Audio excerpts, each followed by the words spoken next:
What's good people? Welcome to Whole Views. Thank you for clicking that thumbnail. My name is Corey, and today we're going to be discussing Reptile on Netflix.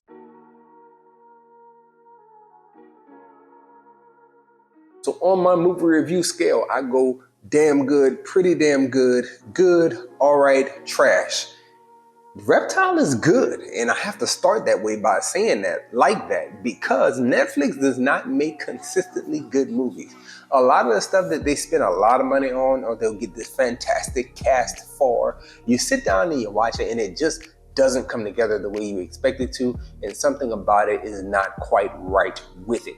So with this movie, I must say it's good, and that is slightly surprising because I like a mystery. After watching this one from start to finish, I came away really affirmed in the idea that mystery is my favorite genre outside of comic book movie stuff, action stuff, sci-fi stuff. Mysteries are really high up there, and Benicio del Toro did a great job convincing me that he was truly a detective with a troubled past, one that you really didn't know whether he was a good guy or bad guy until you get to the final moments of the movie, as well as Justin Timberlake. Very, very good here in a way that I didn't expect. And the thing about his performance that really stood out to me is that he's never played such a detestable character. But here, as you watch the movie, you never really gain a sense of trust in Justin Timberlake's character. The whole time you're watching him, it just feels like something is off, something as an audience we don't know. And then we get pieces and more pieces as you watch the movie, and then you can put it all together at the end, and it just felt like a good, solid ending. Sticking in that same vein of things coming together well, Michael Pitt played the character Eli. Eli was very crazy in the beginning of this movie. Like instantly, me and my wife watched together and we thought, shoot this man needs to be shot. Alicia Silverstone had a very good moment in which she actually drew down and shot at him. Cool stuff the way it came together.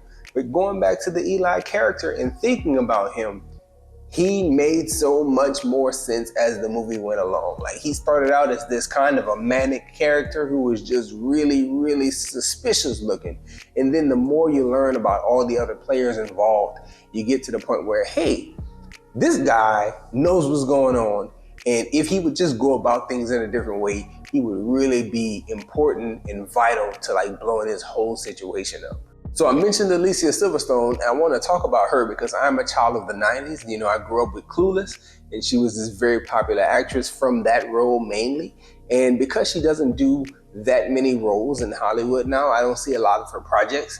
It feels as though she aged overnight for me. It really threw me off that like Benicio del Toro looks weathered, he looks old. And I think they did that on purpose. And she also looks weathered and older than I've ever seen her look on film before. And it's just something that stood out in my mind. She was just naive and happy and just the total opposite of Benicio del Toro. I really liked the way their chemistry worked. You could tell that he had a very strong relationship and like a very strong affinity and love for his wife as the character. And I just really liked their dynamic and her dynamic as the innocent, unassuming wife.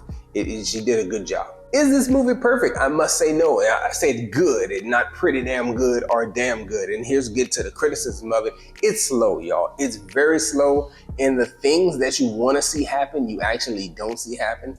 There is like one shootout, a little bit of an action moment, and we get some pieces revealed and some suspects eliminated in that. And there's some really tense moments in the movie if you're invested. But if you're a person who's watching and you don't like a slow burn, because this is really a slow burn. If you're not one for one of those, then you're probably not going to be up for this film. My level of investment in the film was very high after about 15 minutes, and so I knew I was going to watch it to the end. And the more things got twisty-turny with the real estate deals and the money that wasn't being transferred and the drugs and just visual cues that these drugs were found here and taped with this type of tape, and then you find them at a different crime scene, same type of tape, somebody's dirty, and you get all the different things that's happening. And I was just really invested, and I really cared about the story that they were showing me, which is why I marked the movie probably higher than some other people would mark it, just because I didn't mind the slow burn. It was a good 2 hours of watching this thing unfold. So I would recommend it. It's not too bad. And if you're a fan of mysteries, I think that you will get your satisfaction in watching this one. That's all I have for this one here though. Let me know your thoughts on Reptile in the comment section.